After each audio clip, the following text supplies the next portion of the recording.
based on a number of feedback, about 1,000 of those feedback, I decided to host this office hours. And so if you have any sustainability questions, you can put them in the chat, and then I'll be very pleased to discuss as we go.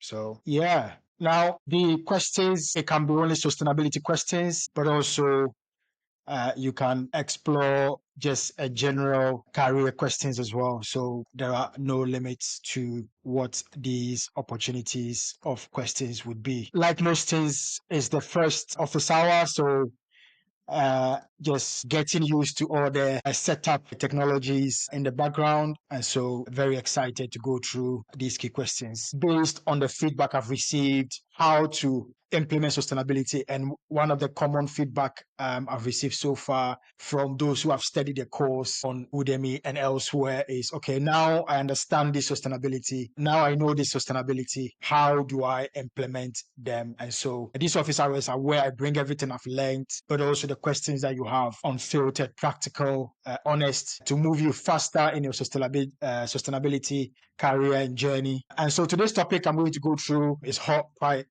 frankly. So we're going to dive into why business leaders care about sustainability now, not a year ago, not yesterday, not tomorrow, but now. And so grab a notepad, say hi in the chat, and let's get started. So can you put in the chat where you are joining from? I'm curious to know where you're joining from. Okay, so we're going to cover a teaching module on why businesses care about sustainability now. And then there will be opportunity for live questions and answers. So if you've got any questions, but as I'm going through, I'll be monitoring the chat. So if you have any key questions, and then at the end, I'll be sharing a free sustainability strategy tool that you can use for developing your own sustainability strategy around the 40th minute. So please stay tuned. Okay, so can you put in the chat what's one thing you hope to learn today? If there is any one specific thing you would like to learn today, or if you have any question that you want me to cover, that would be great. So why business leaders care about sustainability now? There are three main drivers or value drivers why businesses care about sustainability now. And these drivers, you can call it the motivation, the reasons, what inspires companies. And so whether you are already in sustainability or you are exploring a career in sustainability, or you want to gain promotion, or you want to make an impact, then it's important to understand what businesses do care about. So the list of the main value drivers can be about 10 of them.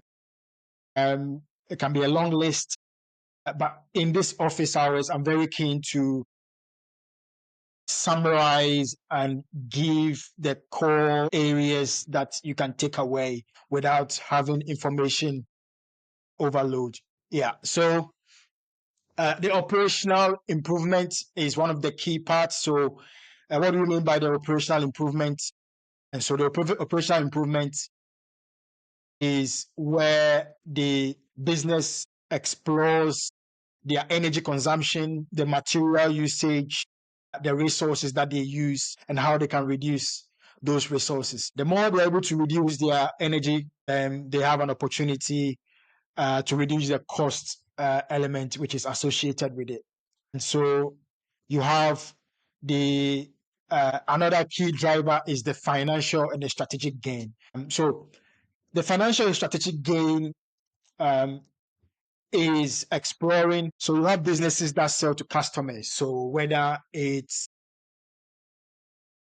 the products, for example, a detergent or a food product, which customers or consumers are buying. And so the financial gain is where there is a lot of research which shows that a lot of customers are very keen on understanding the key aspects of what their customers do care about. So these so-called B2C, so these business to customers or business to consumers, called a B2C,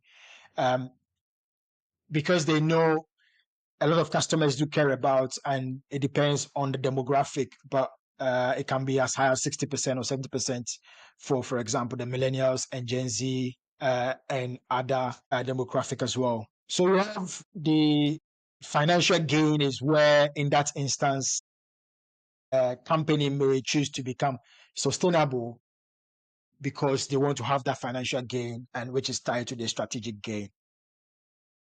And so the previous operational improvement, the energy example, is also reducing the cost implications, but the financial gain here and the strategic gain is more how they can compete with other key stakeholders. And then the third value driver is how to engage and retain talent. So companies are spending between 10,000 to 30,000 for each employee from a recruitment point of view, and how these companies are looking for ways to retain the talent. And to be able to retain a talent, a number of companies are beginning to understand that there's a number of employees that care about sustainability, where the sustainability is part of their purpose. The sustainability is what they care about. And there's a number of employees similar to the customers that buy sustainable products. There are employees who are willing to join a company because they are a sustainable company. Some companies may greenwash or indicate in their recruitment HR pages that they are sustainable, but when employees join, they see the real value, they see the real picture, whether companies are just greenwashing or they were trapped or gated to join the organization. And so it's becoming more and more important for companies who want to reduce the churn rates, how often employees are leaving companies. They're exploring, understanding what is the purpose of these employees, or how these employees see the purpose of sustainability. And so they engage. And so the attracting talent, engaging talent, and retaining talent, these are three pieces of the puzzle. And so the companies that only focus on attracting talent and just sharing about the environmental sustainability or the sustainability in general, once the employees are not engaged, then they will end up leave. Similarly, if you engage the employees, but you are not able to retain them. So they all work hand in hand. So as I mentioned at the start, there is probably about 10 or so value drivers, from the financial gain all the way through to the operational improvements, engaging and retaining talent. So here is an article from Morgan Stanley, where companies that see sustainability as a way to create value, and so you can explore this about the corporate sustainability value report 2025. And so we see 88% of companies globally view sustainability as a long-term value creation opportunity, which has been increasing from time to time. And different industries and different companies will have each of those value drivers that I've explained as their core value metric. Okay, so there is a McKinsey report which shares there are 5 paths to the business financial performance. And so you have the revenue growth, the cost reduction, access to capital, productivity, and the risk reduction. So the previous 3, which were the financial and strategic gain, and then you had the operational improvement, and then you have the retain, attract talent. If you expand each of these three main value drivers, then these are the subsets. So if you use the iceberg principle where you have the initial three values, and then under each of those values, you have a number. So for example, if you use the financial and strategic gain, where I use the example where, let's say, manufacturing company of food or detergents, they want to sell or increase their revenue for customers that do care about sustainability and the environment. Then in the top left, you have, it can be used to increase the revenue of the company. And so there's a number of evidence that shows typically the B2C companies or the companies that sell to customers and consumers spend heavily advertising and marketing to attract these type of customers. And then you have the capital access, which is, there's a number of investors that care about sustainability, about impact or ESG. And so not all investors do care about impact. Not all investors care about ESG, depending on what metric, or sustainable finance. But those who do, the companies that have the right impact metric would attract the right investments. Again, it's a complicated process. It invites a whole lot of conversation, especially now in 2025, which we can explore that topic in a future office hours. And then the cost reduction, that ties into the operational improvement example where I said if you reduce your energy consumption from let's say 1,000 kilowatt hours into say 500 kilowatt hours, that's 50% reduction can be equated to 50% reduction in cost as well. And the energy reduction would mean there's a reduction in the greenhouse gas emissions. And then the fourth one on the productivity, it ties with the talent. And so productivity levels, the more employees are productive, it has an impact on the revenue the company can make.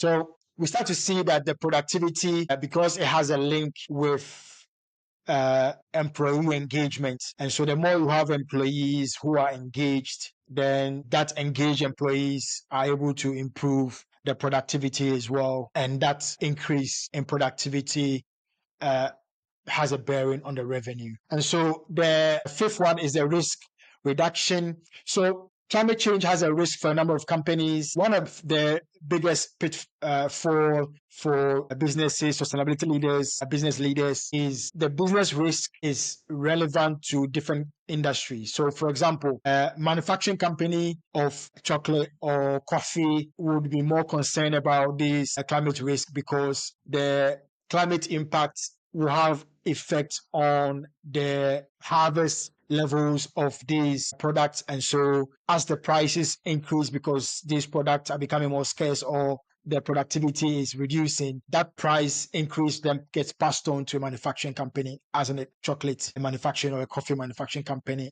as an example. And so we start to see what that link is between those key aspects. Okay, so how does that fit with your own experience with these five paths to cash flow? Can you put in the chat which of these five paths to cash flow is relevant for your organization, would you say? Or relevant for your department? Or how does that fit with your own experience? Okay, so with the financial, so double clicking into the financial and strategic gain, having an extra look or a deep look into the financial strategic gain. One of the ways to unpack the key aspects of sustainability is to bring it from the high level abstract topics to break it down. So here we break it down into, okay, what does it mean for some of the departments? So these are just examples. So if I use the detergent or the food as a product manufacturing company that is selling direct to customers, in the shops, in the retail, as an example. Then, if you work for these companies, or these companies, the leadership from a sustainability point of view, then you have the sales departments, the finance and accounting department, and the marketing teams as examples of teams within companies that will contribute towards achieving this financial and strategic gain. There's always a caveat before so I'll start off with the sales. But before I get to the marketing, I'll share greenwashing is a huge issue. It's a huge credibility issue. It's a huge risk for businesses. And so this explanation, even before I get to the marketing, is to show that companies have to be authentic in their marketing without deceiving. And so I thought I'll mention that before we go in. So the sales team for, it can be the chocolate manufacturing company or the B2C, the detergent or the food manufacturing company, where the key customers care about sustainability, then their sales team will be involved with selling the brand of the organization. So the company might be a B Corp certified organization or some level of certification which the customers can relate to. Then the sales team will also work with the procurement team to ensure that the sourcing of products, whether it's the raw materials like the detergents or the chemical manufacturing company or the food manufacturing company, then how to source sustainable products where it's fair to the farmers. As an example, the supply chain, there is no molding, slavery issues. And so the sales team will work hand in hand. So even though here we have sales, but the sales team work with the corporate affairs or the brand and the procurement team, and ensuring that they are able to project authentically how sustainable these products are. And then you have the finance and accounting team, again, from a revenue, the explanation before around the increase in the revenue. The finance and accounting team are working towards seeing how there is a correlation or a causal effect from customers that do care about sustainability and purchasing these products, as an example. And then you have ESG reporting or sustainability reporting, impact reporting, also these are opportunities. And then you have the investor confidence, also those I mentioned about the impact investors or sustainable finance and ESG finance. Again, there are a number of differences. So you forgive me for using them interchangeably.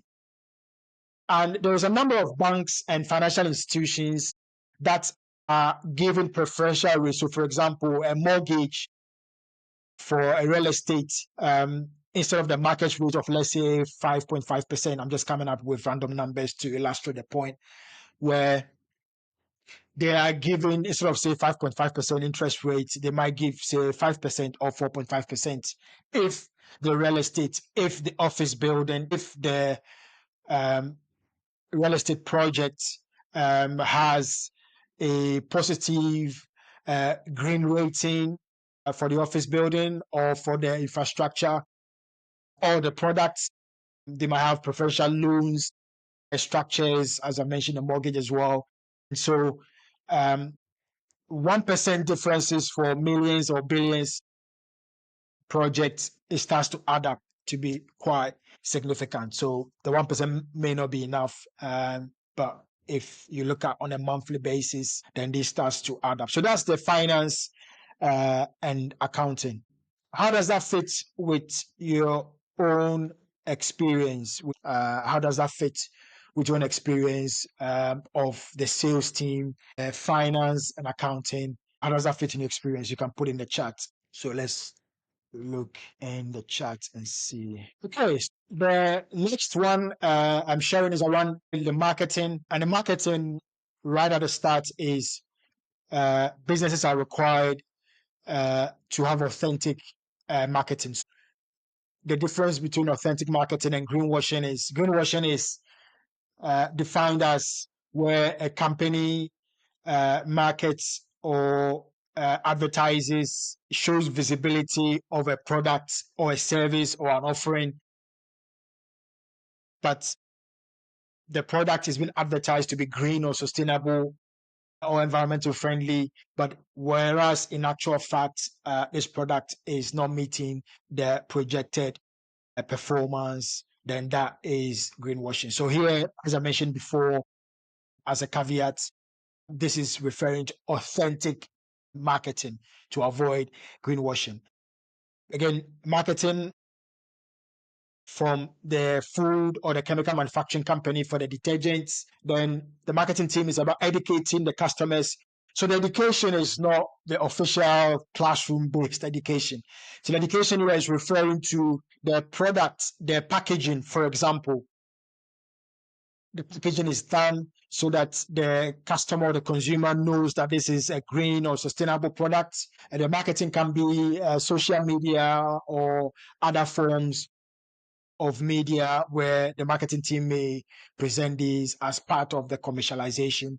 And one of the challenges of creating the sales, the finance, and the marketing in different departments is they don't work in silos. And that's one of the key challenges within the industry where they're not working in silos. The sales and marketing team are working hand in hand.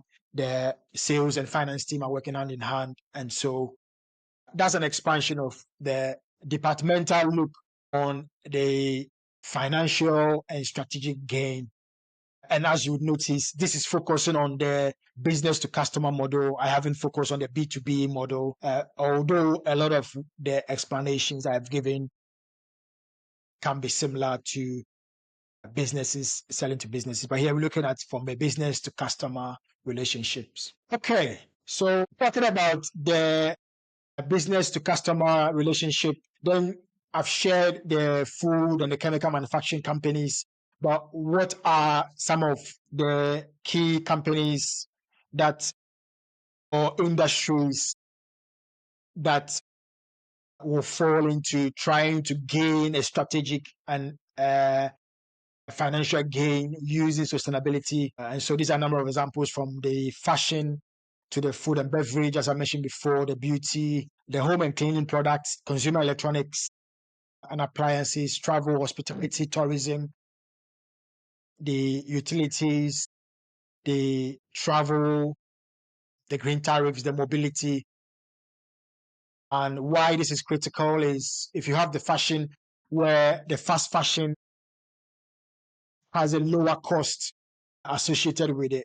So a number of people that buys these fast fashion is because they are cheap, but these fast fashion models are having a detrimental impact on the environment due to the amount of resources, some of them ending up in landfill in some parts of the world, the amount of water and carbon footprint.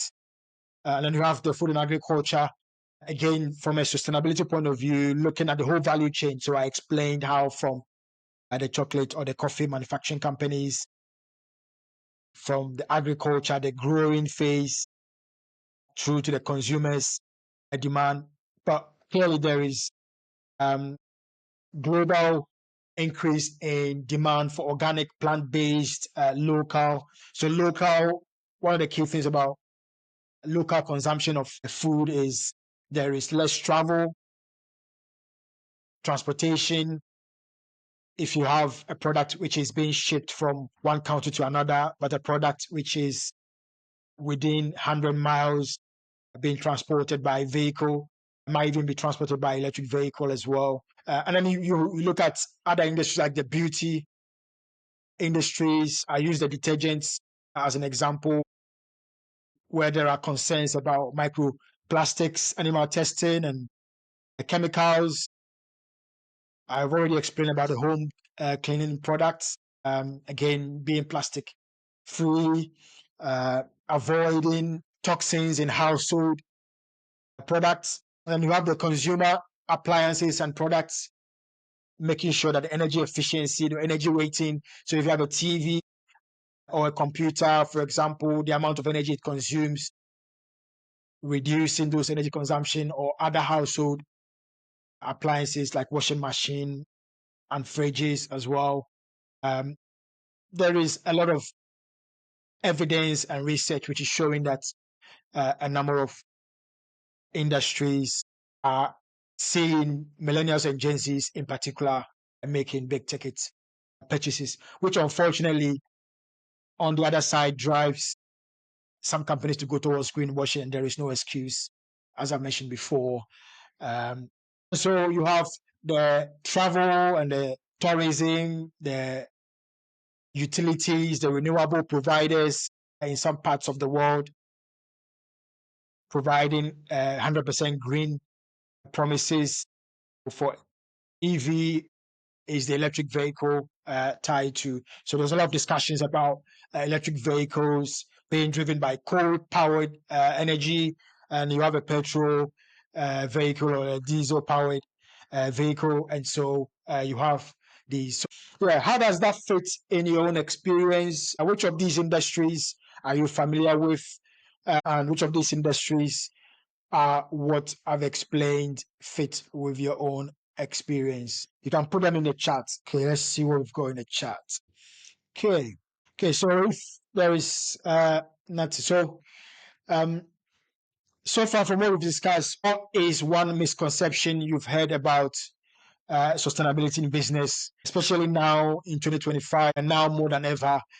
Businesses are looking at what sustainability really means. Those who are focusing not only on reporting, but the operational sustainability, as I discussed in those three core value drivers. And those who are using sustainability to attract the right talent, but not just attract them and the employees find there is no clear sustainability going on, but attracting talent where the talent can be engaged with sustainability. So these are some of the persistent myths about customers and consumers who are conscious about sustainability. The first myth is going green always costs in sales.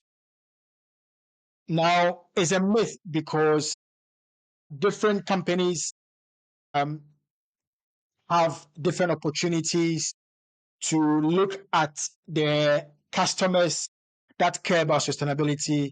And there are very successful companies like the Stella McCartney companies and other well-known companies that have been able to provide green products without costing so much in sales. And then you have the second myth, which is about only niche consumers care about sustainability, and that's not true. Only niche consumers who care. The pricing have to be right. You have the food or the clothing or the chemical manufacturing products or the healthcare products. So that niche consumers, it all depends. And for some companies like the electric vehicles, the Teslas and the other well-known electric vehicles around the world, they have an idea of how many of these niche consumers can afford and is enough to sustain their business. And so they have a good understanding of it. Third myth is about it's all about recycling. What that means is sustainability is all about recycling, which is a myth.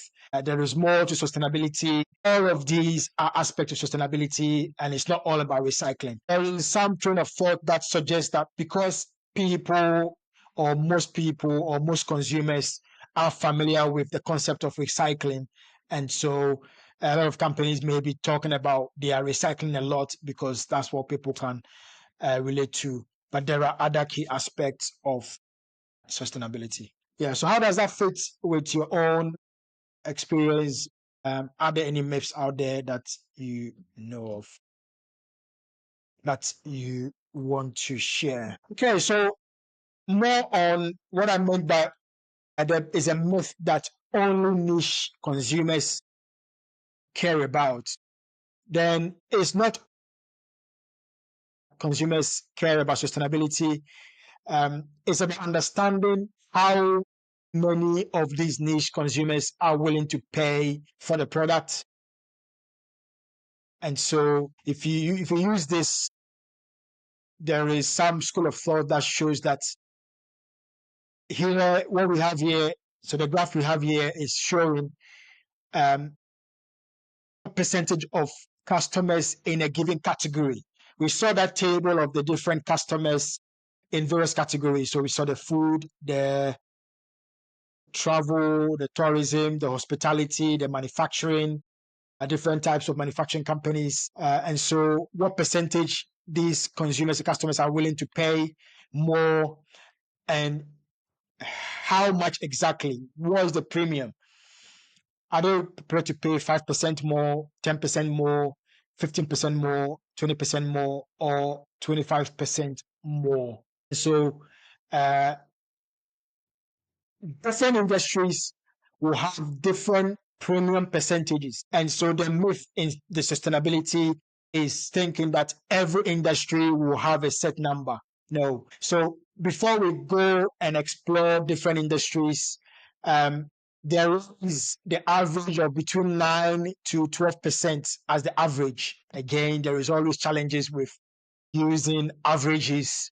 But if you want to figure out within the research, then generally it's between 9 to 12%. But there's a caveat, because market research of consumers also show that what consumers and customers say they are prepared to pay is less than what they actually pay. And so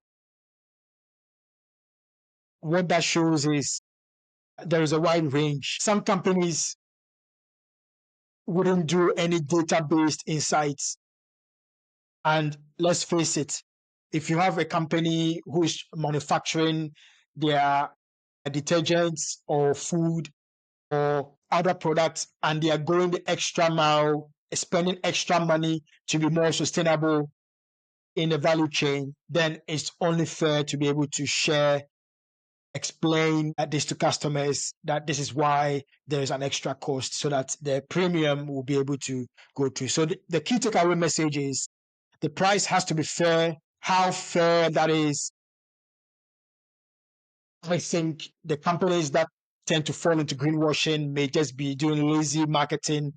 They'll just go by some random numbers and maybe even push. They might see a figure like this without getting the nuanced understanding, and may want to charge 25% more, where in that category the customers may not be willing to accept that.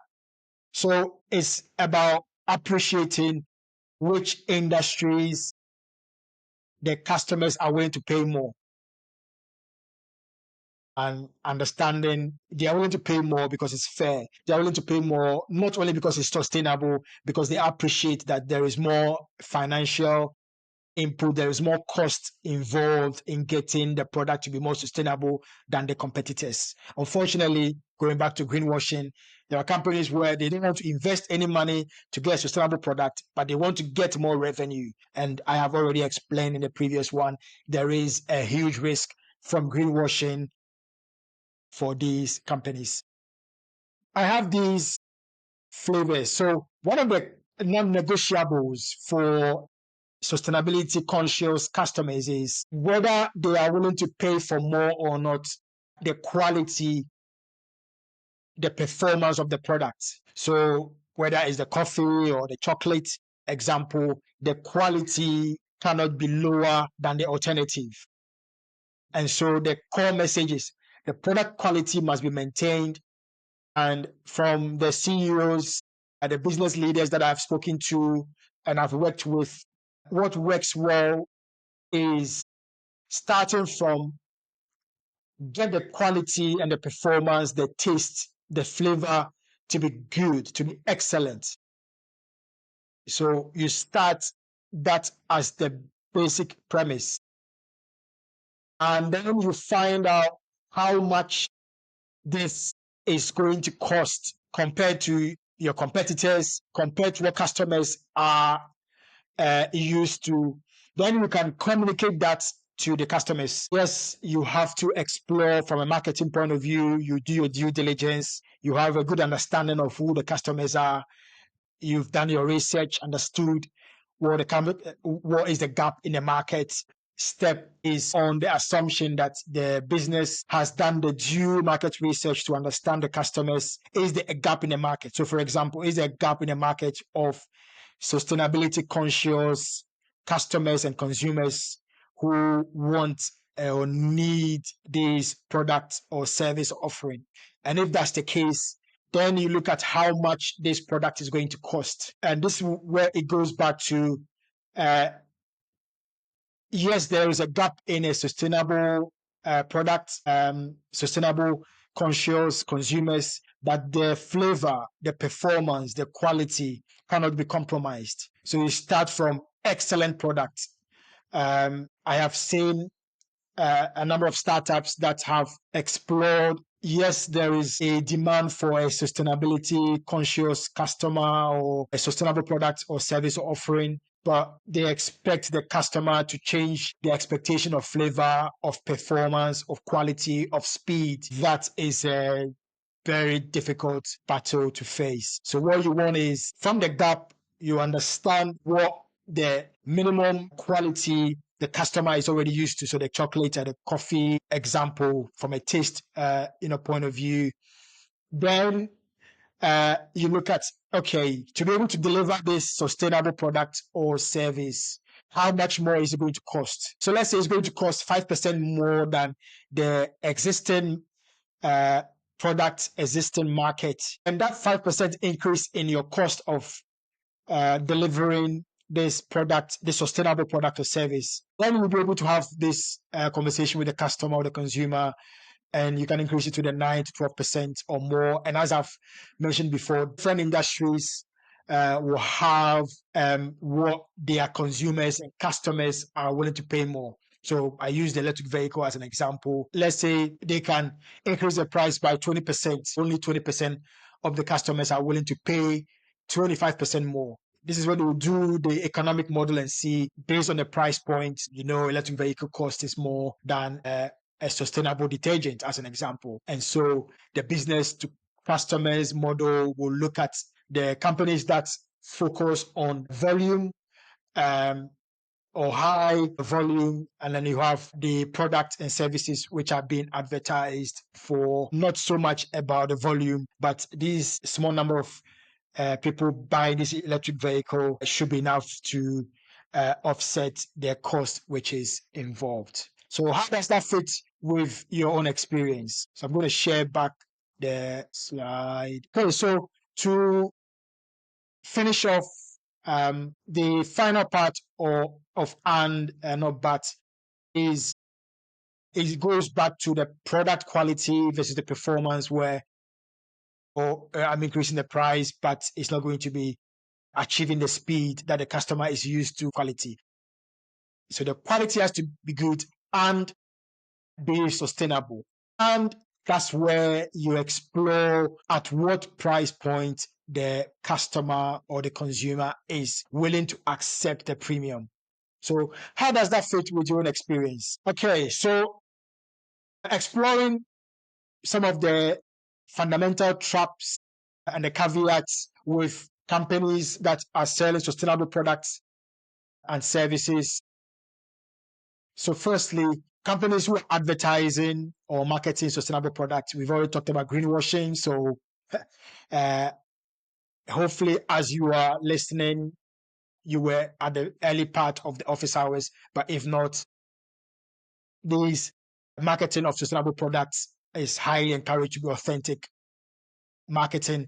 So the cognitive load is where you overload the customers with too much information. They pick the detergent or the chocolate or the coffee or the product which is sustainable, and there is so much information overload. It's difficult to really find the difference between the calories and the sustainable packaging aspects. And so it's to try and simplify as much as possible. Simplicity is key. And then the other caveat is the inconvenience. The product is being sold, but they expect the customer to accept inconvenience. It goes back to what I explained about the product being of high quality, the flavor which the customer is used to. If you are trying to change the flavor to be so different to what the customer is used to, then that is an inconvenience that the company expects the customer, the consumer to accept. And that inconvenience can be a factor which affects being able to deliver the value that the customer wants. So, yeah, delivering sustainable product and service doesn't mean that you have to create inconvenience for the customer. The speed or the quality or other key metric within that category should be as good. So you have the electric vehicle, for example. Now compared to 25 years ago, the range wasn't fast enough. Now you have Tesla and other electric vehicles have a higher range. So yes, there are still inconveniences within the electric vehicle, but if I use just the range as an example, or how fast it is, consumers that are buying Tesla, for example, where it's still fast, they are not accepting inconvenience. Yes, there are other key challenges as well, but using that key part as an example. Yes, greenwashing, very, very important.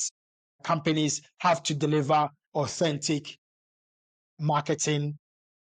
As I explained before, the companies that fall into greenwashing and significant number of those that fall into greenwashing, not all of them, but a significant number of companies, they've identified that customers or consumers are willing to pay more for sustainable products and services in the detergent industry or the food industry without doing the homework of delivering a sustainable product.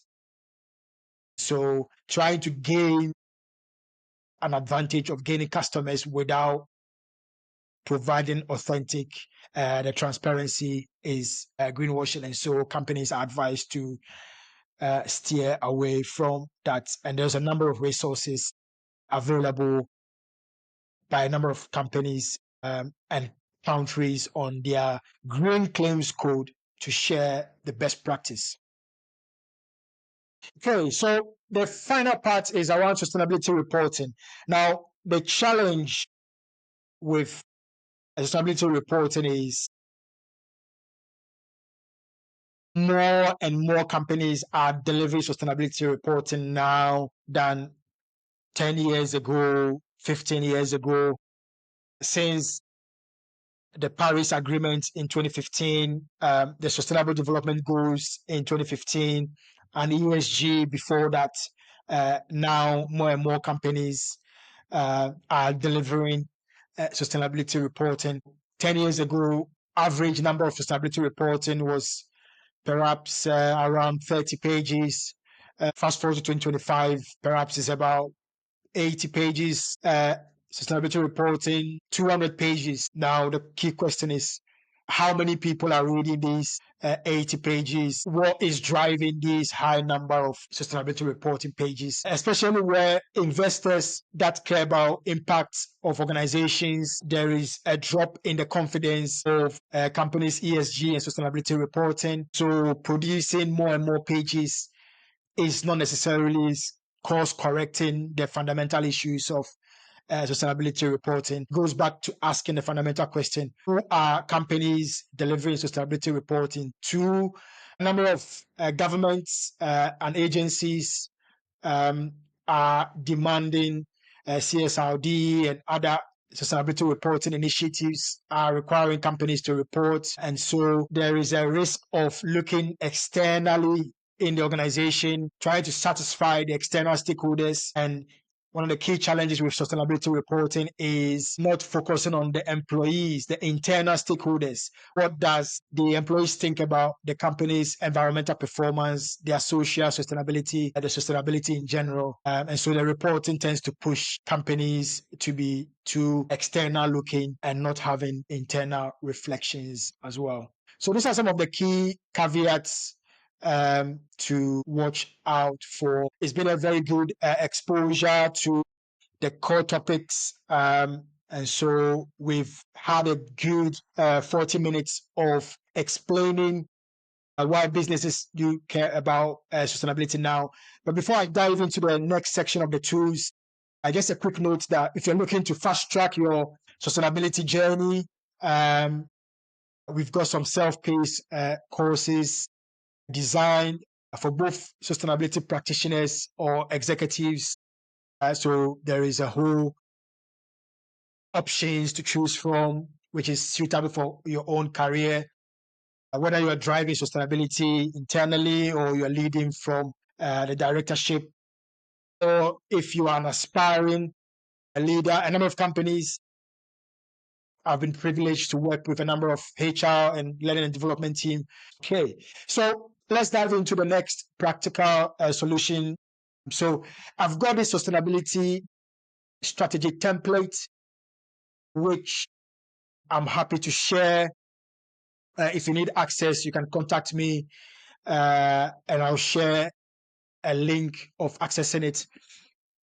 And so this sustainability strategy applies to any company of any size where the template allows you to. So this is what I created for a solar company that I worked with, where we use that to define what is their vision and their mission, the values, the principles, key policies. What is important to them is the materiality team. So you have the environmental issues, the social aspect, the economic aspect, and then companies have a number of issues and opportunities, but what are the critical? Because if everything is a priority, nothing is a priority. So being able to prioritize, and then you have the reporting, the types of I discuss about sustainability reporting, and then you have the various targets that they want to meet, the key performance indicators. How are they going to implement it? If someone was to ask me, what are some of the key aspects that is causing sustainability to fail or not achieving is, there's so much sustainability strategy, there is so much policies, but in between the strategy and the operations, there is less enablement. So enablement is, for example, the training. I am delivering this office hours because I want to enable those who have taken my courses, where it's only so much you learn when you've taken a course. And there is a graph that shows that after 2 months, we forget what we've learned. And so that enablement is so key, but leadership, innovation, partnership, and financing these initiatives are always very important. And so how it works, is ensuring that the sustainability strategy is integrated in the business model. So some of the things that companies make mistakes, if I may use the word mistake in a very humble manner, is they tend to have a business strategy and then they have a sustainability strategy. So there is less integration of the strategy. So when I work with companies, I use the strategy to ensure that they are synced, so they are not in adverse or causing any friction. And so the business case, those of you that watched the early part of this office hours, I talked about the value drivers of financial and strategic gain, the operational capabilities, and then attracting and retaining talent. So you link the sustainability with those 3 key drivers, which any business cares about. It doesn't matter whether it's a small business or it's a big business, cares about those 3 key drivers. And that gets the attention of the sales team, the finance team, the accounting team, the marketing team. The list goes on and on. I talked about those 3 key departments. And so you link the strategy so that it's a business conversation. This hasn't happened before, and this is where I'm hoping to bring this value. And it is avoiding sustainability being a hype, a feel-good factor. And yes, it's nice for me. It's nice to be working in a sector which has impact. But beyond that impact, there is evidence. And those evidence are the values, the prioritization, the issues, the opportunities, the key performance indicators. And then the first half of the teaching, I shared around the companies that are manufacturing sustainable products, detergents, food, as an example, how they do the packaging so that there is paper instead of plastic, or is a more sustainable packaging. They have to link in innovation. They may have to partner with a packaging company that can deliver the sustainable alternative. As we will explore later, when I say normally, existing companies are very slow to adapt. And so if you're a startup, this is an opportunity to look at how to innovate sustainable packaging and knock on the door of these big companies, retail companies, wholesale companies, or manufacturing companies, and say, we know you have this packaging which is not sustainable. We have this sustainable option. How can we work together? And mostly, when you approach any person or any business, this is more a life experience. When you have a conversation with anyone and you deliver value upfront, the chances of they saying no is very, very low. Let me say it in a different way because I've used two no's. When you have a conversation, in that example which I've shared, when you have a conversation and you give value to people at the start, then it's more likely that they are going to want to engage with you because in their mind, you've given them value before you ask for something. Whereas there is a trap of asking for something even without giving value. That's some of the things that I do in my one-to-one coaching in career as well. So these are some of the considerations. In future office hours, I'll have a deep dive where listeners, delegates you can bring your own company, your company you work for, rather, or your own startup company, sustainable company, and we can develop the strategy live.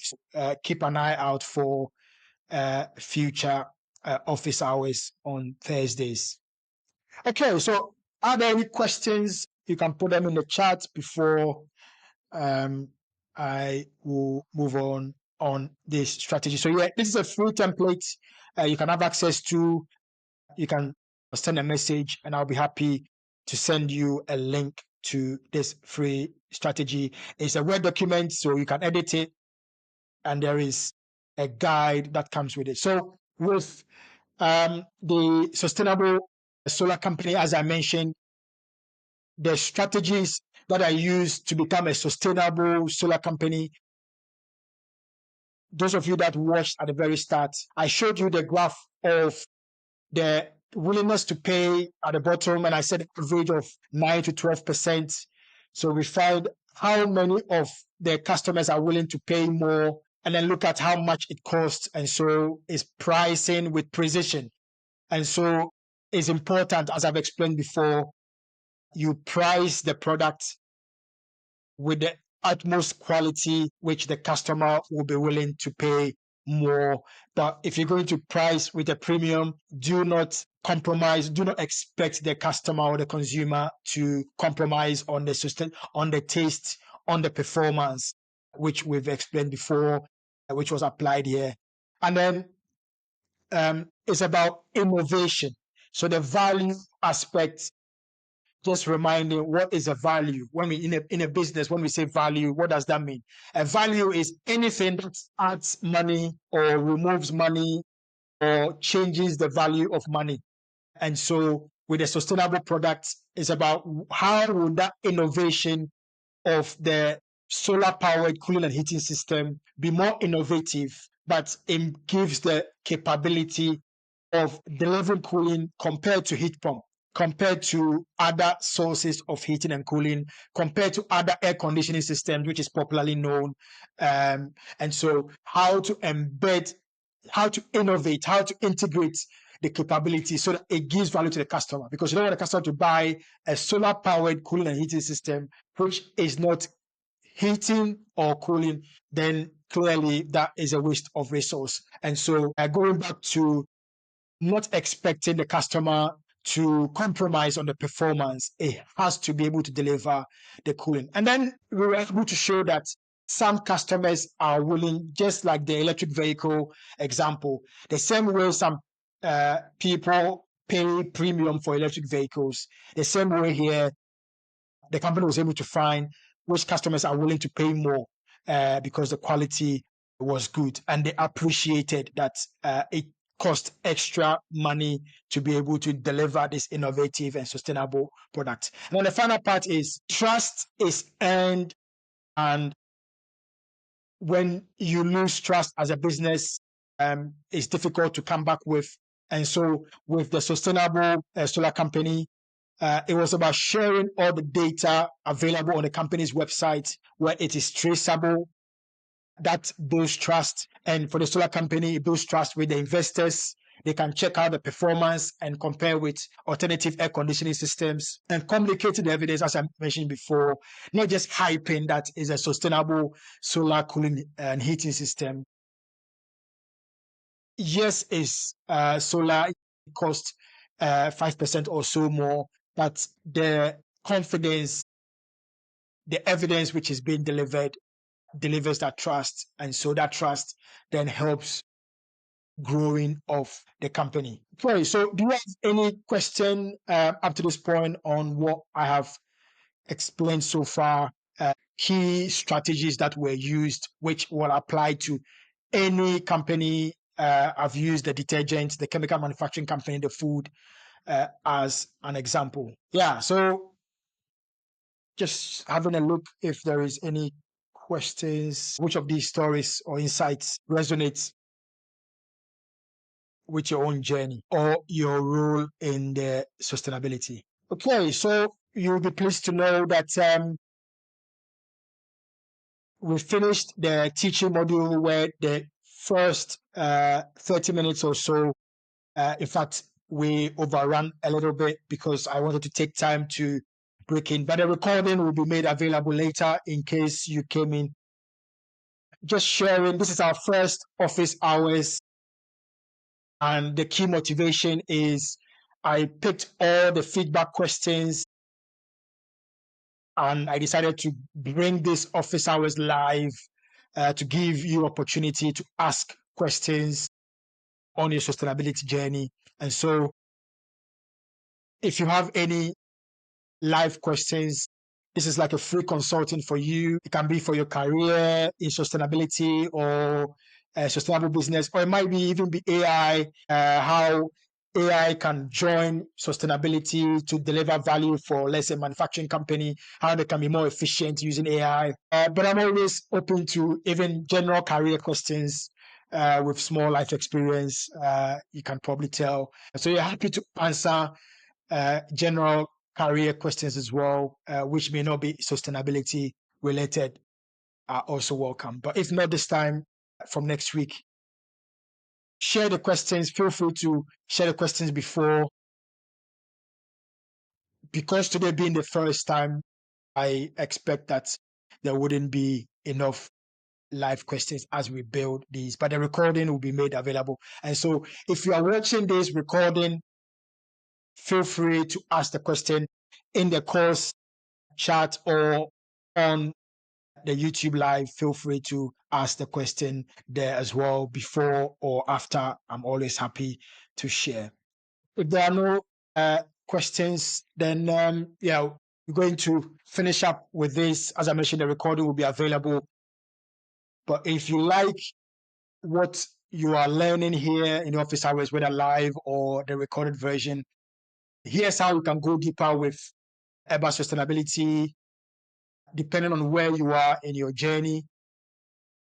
If you are ready for clarity, because there's a lot of noise and fluff going on around sustainability, and you want progress in your sustainability career or strategy, you can consider one-on-one coaching or mentoring. So what you get is a personalized support tailored to your own goals. Or if you lead a team or department, and I shared before, whether you're an aspiring sustainability leader, whether individually or your company have selected you to be an aspiring leader, are ripe for ideas, best strategies to lead a company, or whether you lead a team and you are struggling to embed sustainability into the day-to-day actions, then our corporate training or cultural transformation workshops using what we call the sustain framework, where we've built for impact and engagement, will be useful. So you can explore that. I'll put a link in the description. Or if you prefer to learn at your own pace, of delegates, now practitioners prefer to learn in their own pace, so they have pre-recorded sessions. Then we've got two powerful video courses for early to mid level professionals and change agents. And then we have a sustainability mastery. So if you look in the description, and then for directors or C-suite leaders or aspiring leaders, we have a course on sustainability leadership for executives. Both are all fully self-paced and ready when you learn at your own pace. And then you can come in the office hours. You have access to asking questions where I am moving the sustainability from just knowing what is sustainability into how to deliver sustainability. And so I always happy to work hand in hand. So yes, head to the description below and enroll or explore what fits you best. And I'll see you in the next session. And if you are watching a replay, perhaps I'll see you on the inside of one of our programs.